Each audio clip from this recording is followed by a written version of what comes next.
As soon as you show weakness, they're going to go for the gusto. Like when I saw there's a little bit of hesitation, I'm going to stay with that. Because why? I want the person to melt down. Now they've melted down, I'm going to ask them a key question on the case when they're not at their best. That's what I'm trying to do. That's part of what we do. That's why it's called interrogation. That's what attorneys do at deposition. That's why I told you to prepare like a professional athlete. Because you're going into battle at deposition, okay? You're going in with the sharks. You have to assume the lawyer is at the top of their game. Make that assumption and be pleasantly surprised, as opposed to be burned because, my God, you just got yourself, just got spanked, right? You don't want to be in that situation. You'd rather go in there with high expectations. Okay? So don't underestimate, be confident.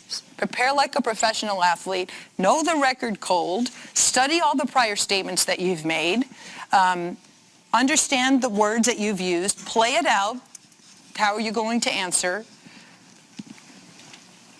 and, considering, instead of thinking of it as this, oh my God, this is going to be a stress tank, think of this as a marketing opportunity. Your ability to do well in this setting is going to impress everybody in the room. You've got retaining counsel. Opposing counsel is a potential client. The insurance adjuster is in the room. That's a potential client. So this is a marketing opportunity for you.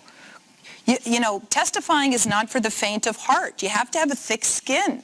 You want to enjoy this work. If this is painful for you, maybe expert witnessing is not for you. All right? But somebody who does well in this setting is going to really please retaining counsel because the leverage they're going to have on the case is going to go up because they have showcased you as somebody who can stand up to questioning, be able to describe your opinion, articulate it, know what your opinion is, know where you got it from. That's very valuable to them. Remember, a lot of these cases settle, and so